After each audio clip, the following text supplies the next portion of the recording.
I'm honored to be speaking today on behalf of Roxane Howe, my friend, colleague, and whether she likes it or not, my trusted advisor.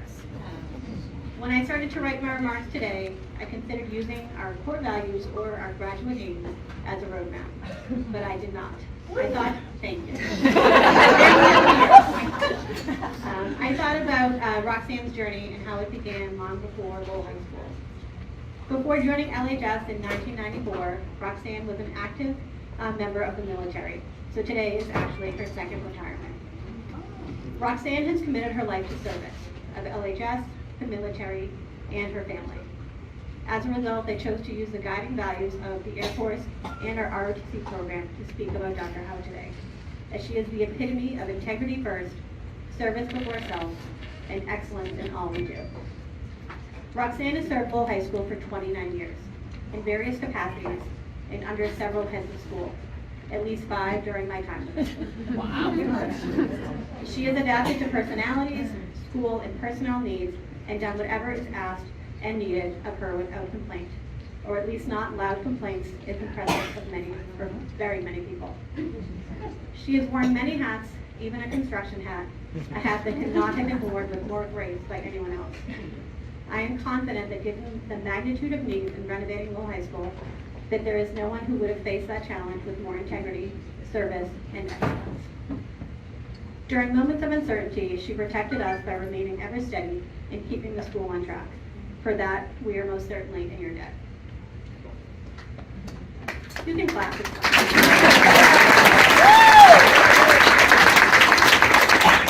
During COVID, Roxane wore a different hat, a Corona cap, that I am certain no one else would have wanted to wear. She was a beacon of strength. While the world was filled with chaos, she kept our systems in check by clearly articulating the policies and all the changes to the policies to the LHS community. To her colleagues and peers, Roxane wears a hat of no nonsense with a side of compassion. She can show you a picture of her puppy and talk about the latest bestseller in one breath, and then tell you to suck it up, buttercup. She rolls up her sleeves and does hard work and is openly and generously appreciative of others who work alongside her. And to me, she wears the hats of a guide, confidant, and my go-to person. While Roxane and I have both worked at the high school for many years, it was not until 2011 that I truly came to know her. I remember walking into her office for my first DNP, presenting my first case. I was nervous, intimidated by the process, and unsure about what to expect. But I sat down, followed Roxane's lead, and let her guide me through the process. Since that day, I have been seeking her guidance and support. For 10 years, Roxane has been someone who I have gone to talk, vent, get advice, ask for recommendations, and I'm sorry you've had to write me so many, and just to listen to. Listening is a skill that Roxane has perfected over the years. Roxane will tell you what you need to hear and not necessarily what you want to hear. And that support and honesty is not easy to find. As Roxane prepares to retire, I'm excited to see the additional hats she will don, and I am confident that she will find new adventures and hope that I can continue to count on her as I explore my own. I'm not the only person who will be missing Dr. Howe in this room. I thought about asking all of our former heads of school to join us today for a few words, but I realized there was really only one person we needed to speak, and that was Sue Francisco, our former head of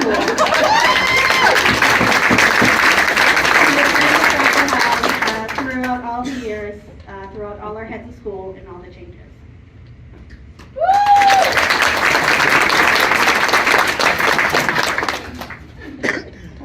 Dr. Howe, where do I start? We've been together 17, 18 years.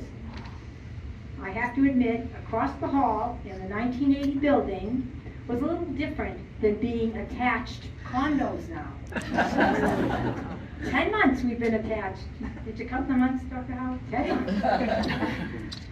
Dr. Howe is always more than willing to help out in the main office. She is very smart, obviously.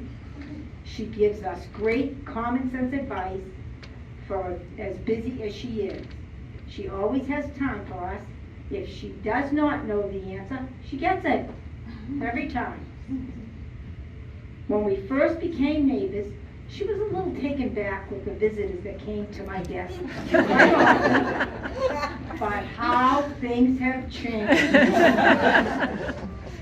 Dr. Howe has got lots of new friends, mostly male. Oh yes, and they come visit her often. There is Jim. I think he's the big boss for the construction team.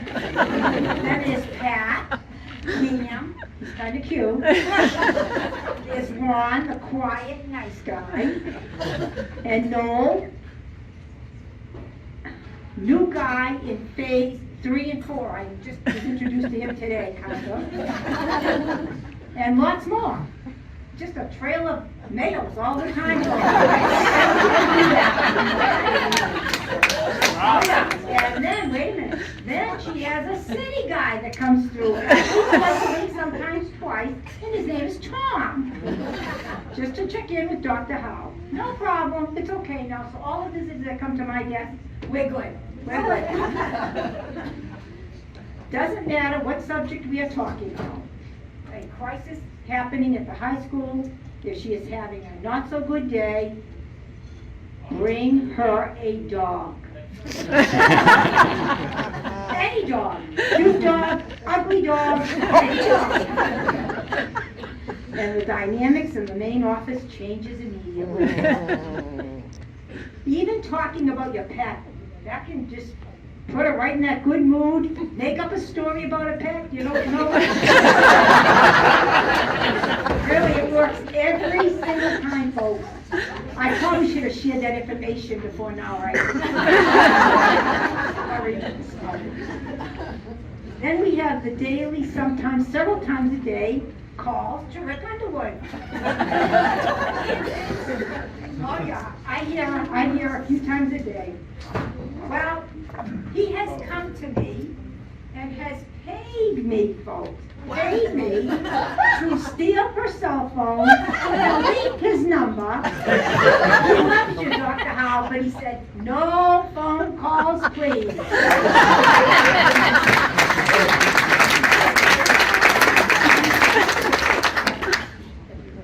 So, all very good traits rubbed off on me from you, Dr. Howe, and thank you for that. But now, Doctor, the big question. What have you learned from me in these 10 months that we've been neighbors? What did you learn from me? I only have one trait of mine that Dr. Howe has inherited that I would like to share with you. Every now and then this year, I have heard her whisper in her condo, the F word.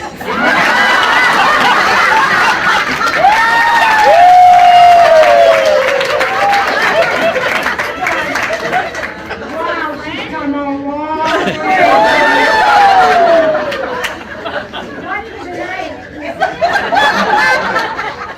It's a beautiful day in our neighborhood. Won't you be my neighbor? I will miss you, Dr. Howe. Love you.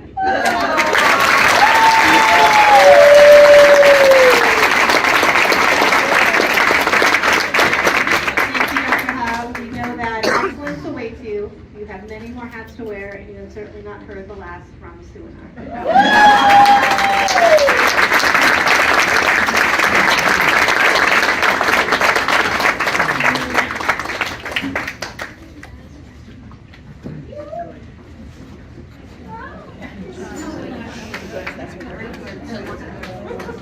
All right, I look around and I see all these familiar faces from the entire range of my history at Lowell High School, and it's just an amazing feeling to be standing here because I was sitting in those seats for all these years. And that's what it felt like, and it really feels amazing. It really does. It feels amazing to have spent so much time with such quality people, and I got to speak in a couple more. I'm speaking for somebody tonight, so I got to keep the emotions down.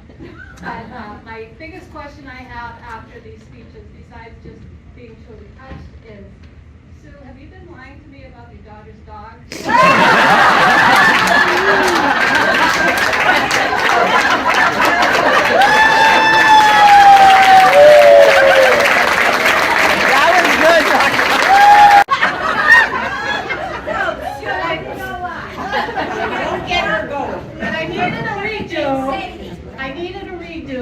I don't know what I said when I was up here, but I do want to make sure that I thank, obviously, the two wonderful presenters for me tonight. Thank you from the bottom of my heart, Jill and Sue.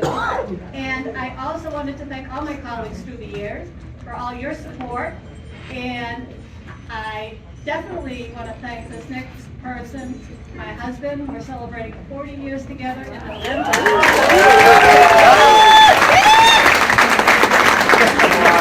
There's obviously a child bride.